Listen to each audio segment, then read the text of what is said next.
Après notre étape à Hakone, nous nous rendons désormais vers Kyoto, la ville traditionnelle iconique du Japon tel qu'on le connaît tous. Ici, le programme va être très chargé. Si vous n'avez pas vu l'épisode précédent, le lien est dans la description.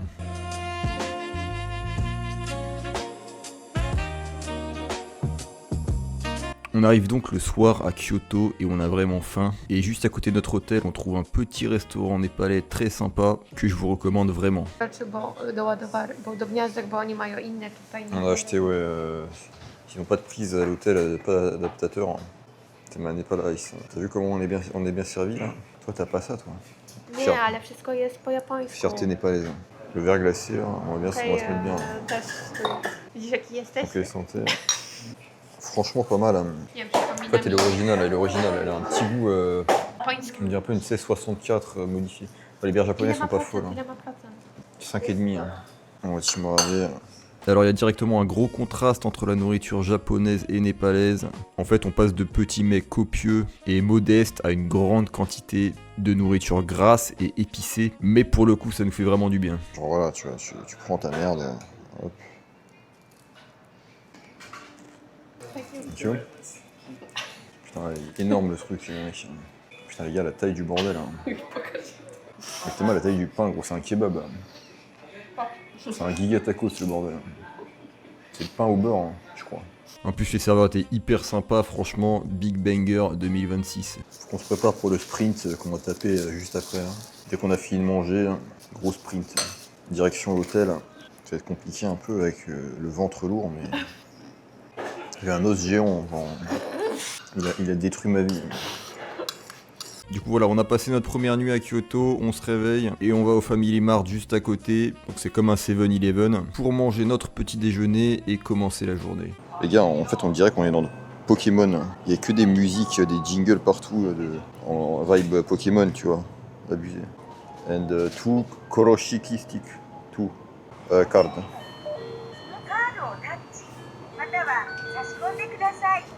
Bon, ce qui est bien, c'est que dans tous les petits supérettes et tout, t'as des bancs, des tables pour t'asseoir et tout, bouffer ton truc. Voilà, après tu jettes ta merde ici. T'as même un petit délire, t'as des mangas et tout là, tu peux lire pendant que tu bouffes. Ouais, t'as le petit coin un peu sexy et tout, je sais pas quoi. C'est bizarre, alors ça c'est un gros manga. Genre le bordel, c'est un gros manga en fait, tu vois. Genre tu vois, c'est un manga en mode normal. Hein. Sauf au début, t'as juste un poster. Hein. T'as un poster, genre, je sais pas, un poster de meuf en bikini, et voilà quoi. De toute façon, au niveau manga, là, t'as quoi? Ça, j'ai l'impression que c'est Jojo, hein. Je sais pas, t'as un peu de tout. Hein. Là, comme je disais, t'as encore un manga, alors ça, pour le coup, c'est un manga un peu porno. Dedans, t'as quand même des trucs, pas très Charlie, tu vois. Non, t'as quand même des femmes à poil et tout, tu vois. Tu vois, t'as quand même 2-3 scènes, voilà quoi, tu vois. C'est assez space. Hein. Peut-être des numéros, gros. Hein. Numéros de P. Hein. Ambiance spéciale aujourd'hui. Hein. Du coup on est parti pour le Fushimi Inari Teisha. Alors en fait c'est un sanctuaire shinto dans une zone montagneuse assez grande et dans laquelle il y a énormément de temples et de chemins différents à emprunter. Allez, on se lave les mains, on est des mecs propres. A nie, bo to jest rytuał. Ah ouais. C'est un rituel. Hein. Regardez là, tout le monde va faire le japonais là. Tout le monde va faire le japonais traditionnel. Hein. Bon, c'est un immense village rempli de temples en fait.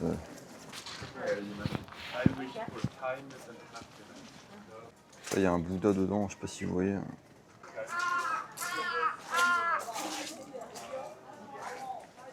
Bon, le fond c'est une porte avec des fleurs, des plantes, tu vois. Mais il n'y a pas spécialement de statue Bouddha ou de gros symboles visibles, tu vois. Au niveau des temples et tout, des danses qu'ils font des fois, pour pas prendre de photos vidéo.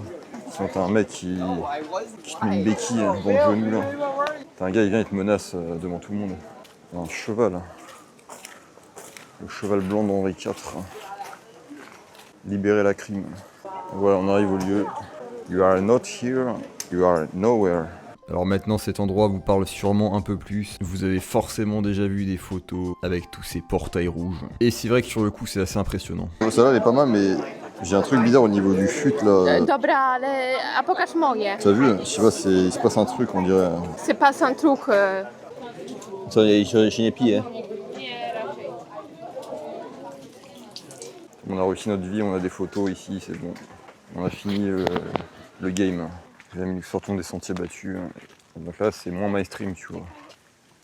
C'est là, on dirait vraiment qu'il n'y a personne pour le coup. Là. C'est vraiment Indiana Jones, prochain film d'horreur, tu vois, un peu.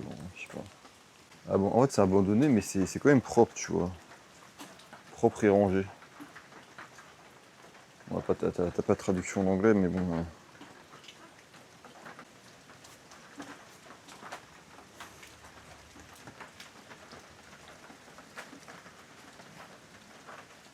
T'as toujours les chiens là, comme ça avec le truc rouge. Ouais, il y a ça aussi, ça. Une assiette de chat. C'est quoi, c'est les aristochats, ça? Ça se trouve, c'est un truc hanté là. C'est vrai qu'il y a une sorte de maison abandonnée derrière. Tu sais, là, on va arriver une vieille grand-mère qui va nous Ale nie, ja się poursuivre. boję, tu za dziwne te domki. Et un corbeau, hein. Putain, il a pop d'un coup. Hein. Il est venu en mode avertissement. C'est la corneille aux yeux noirs, là, aux 3 yeux, je sais plus.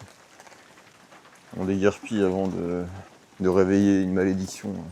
En vrai, il y a une meilleure vibe sur ces trucs abandonnés que dans les trucs mainstream, tu vois.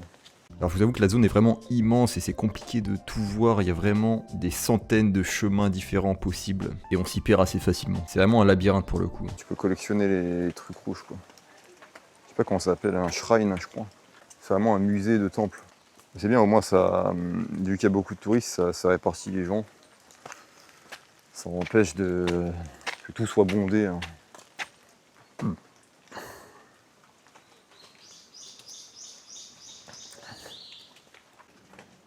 Collection de shrines. Full of shrines, les gars.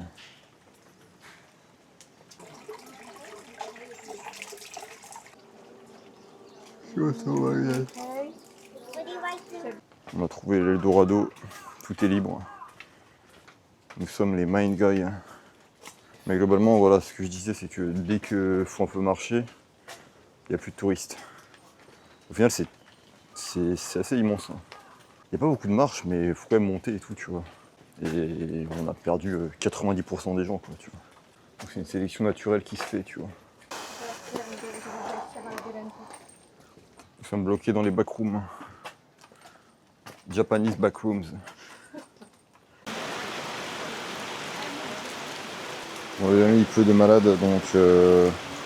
Alors malheureusement il s'est mis à pleuvoir de manière assez forte. C'est pas surprenant parce que Kyoto est connu pour être une zone très pluvieuse. Alors pour le coup la pluie intense dure pas très longtemps mais assez suffisamment pour qu'on se décide d'écourter notre visite et de passer à l'étape suivante. Bon, voilà, on redescend.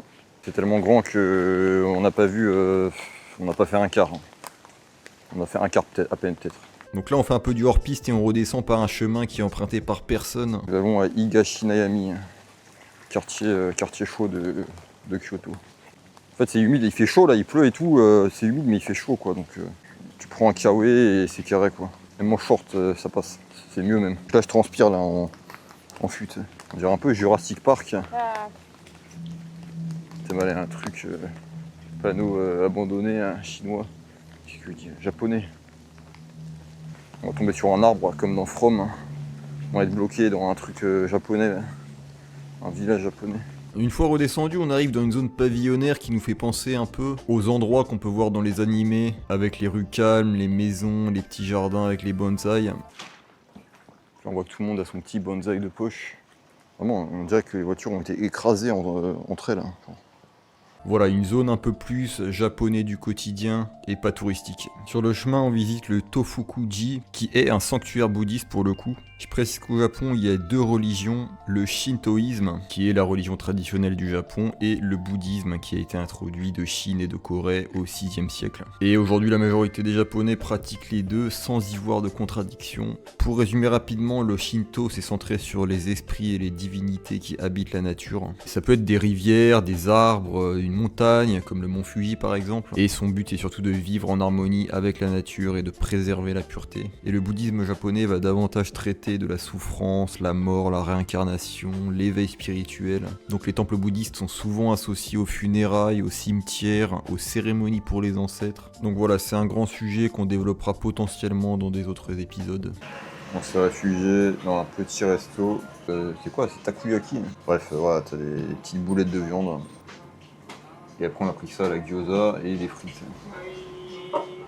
French fry, so spicy oil if you want. Spicy, ok. Ah. Thank you. Bien sûr.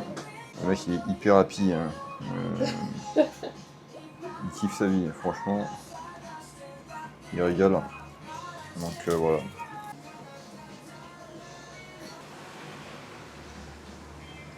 Non, c'est bon, c'est intriguant. Allez, gyoza, c'est parti. Ouais, c'est bon. Même si j'aurais tendance à mettre plus de sel, tu vois. Pour l'instant, Kyoto remonte le niveau au niveau de la gastronomie. Hein. Parce qu'à Tokyo, c'était pas très bon les trucs où on est allé. Czyli jak wracamy. Putain, des cartes Pokémon, hein. Environ 1,50€, 2€. Hein. T'as un pack avec quand même 15-20 cartes. Hein. Voilà. Je sais pas si c'est des fausses ou des vraies. On dirait la contrefaçon, hein, parce que je connais pas. L'arrière est bizarre. Hein. Je sais pas si vous avez remarqué, mais les plaques des voitures, il n'y a que 4 chiffres partout. Hein. Je sais pas comment ils font alors que nous on a 6 ou 7. Hein. Ah, c'est vraiment full blindé là. C'est notre Kaizen. Hein. C'est ça les gars, comme a dit Inoxtag, atteindre tes objectifs sinon t'es une merde. Hein. C'est marrant ça pour le coup, t'aimes ça patch animé, même si don't touch. Ah, c'est bon. Pour le coup, je vais peut-être me prendre un truc là, Demon Slayer un peu là. Parasol en mode samouraï quoi. C'est trop what the fuck, c'est insane. Du coup là on décide de se rendre au Kiyomizu-dera. C'est le temple bouddhiste le plus emblématique du Japon qui est immense avec une très belle vue sur la ville. Les amis, nous voici dans le Kiyonumazera Hall, main hall. Les pieds Bigfoot, les pieds du Yeti. Là, ils font la prière. Les gens font la queue pour se saluer avec Bouddha. T'as une fente aussi en bas pour mettre des pièces. Bon, il est noir. Hein. Le Bouddha est noir. Hein. C'est la première fois que j'en vois un comme ça. Sorry. Ah, ça se bouscule tranquillement là. Good plan.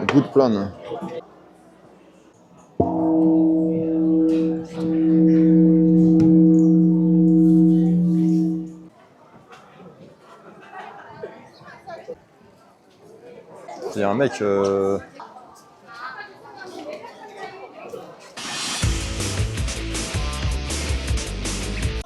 Voilà. Koruma Dezaru.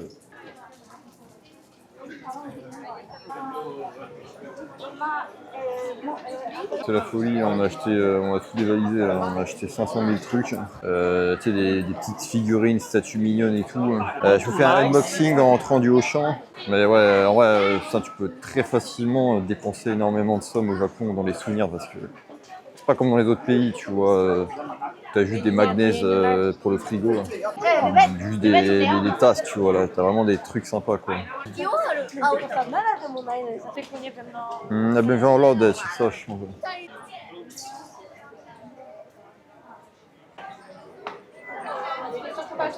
On se retrouve maintenant à Gion, c'est le quartier le plus célèbre de Kyoto, connu pour ses rues traditionnelles, ses maisons en bois et ses lanternes. Et ce quartier comporte également le sanctuaire Shinto dans lequel on se trouve, qui accueille un des plus célèbres festivals du Japon.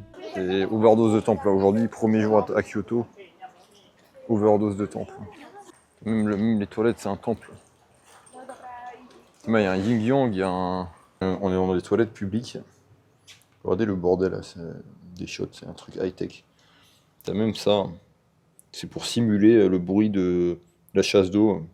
Si t'as envie de chier et que de couvrir le bruit les bruits quand tu chies, tu vois. T'as un tableau de bord pour chier, genre, c'est abusé. Tu flushes ta merde après. Il y a énormément de chiottes. Franchement, ça c'est un gros plus. Il y en a partout, c'est pas comme en France où t'en trouves une fois tous les 10 km et ensuite faut payer 2€ l'entrée, tu vois.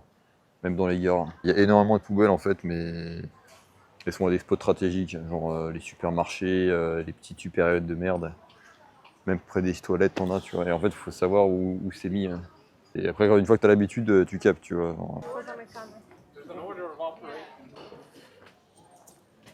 Oui, nous sommes bien dans un magasin japonais. Je pense que ça s'entend. C'est une pharmacie japonaise, voilà. Ils sont très vibe japonaise. Ça en France, ils diraient que c'est du racisme.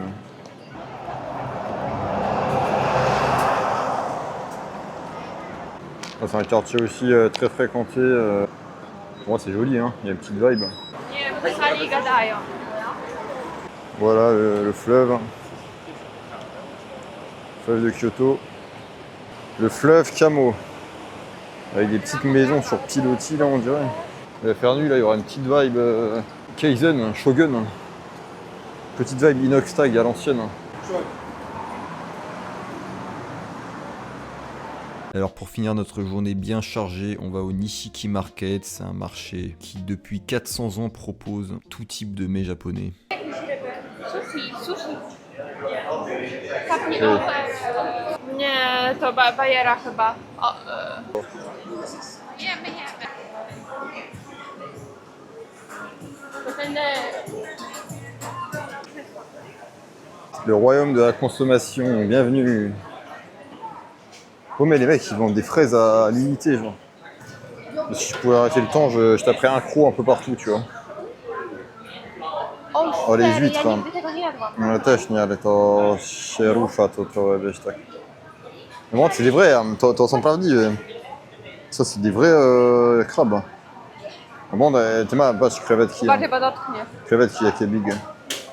Tak, ale ja takiej nie chcę, bo taka już mnie obrzydza trochę. A jak to jeść? Ja się boję, ja nie mam pojęcia.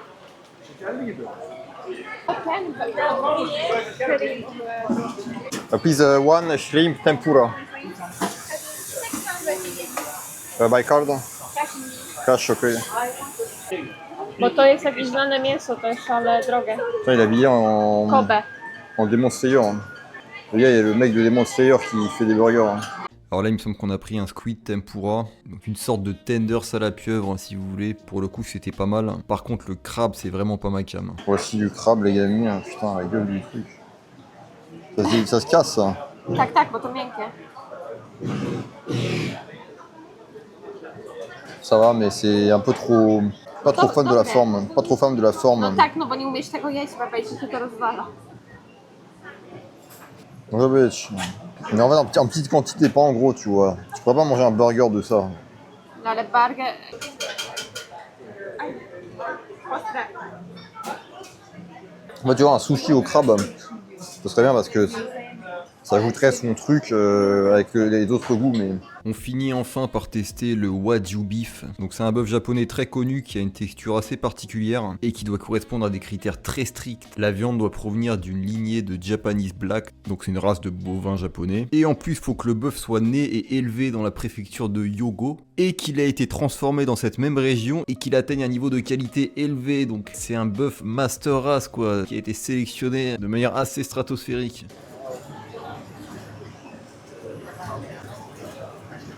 Pour le coup, vraiment, c'est bon. Hein. Nie, ale... Non, mais il est bien cuit parce qu'il est humide. Enfin, il est pas sec, tu vois. Alors on dirait pas parce que je suis assez blasé, mais le bœuf est excellent, c'est un des meilleurs que j'ai mangé. Mais il est aussi très cher, ce qui explique pourquoi on a pris des petites quantités comme ça. Voilà, c'est la fin de notre première journée à Kyoto, qui était très chargée. Donc on se retrouve dans le prochain épisode pour la deuxième journée à Kyoto. Et j'espère pouvoir tenir le rythme et vous le sortir la semaine prochaine comme j'avais prévu. Donc voilà, n'oubliez pas le petit like et le petit commentaire qui font plaisir. Et on se dit à très bientôt, ciao bye Cimer.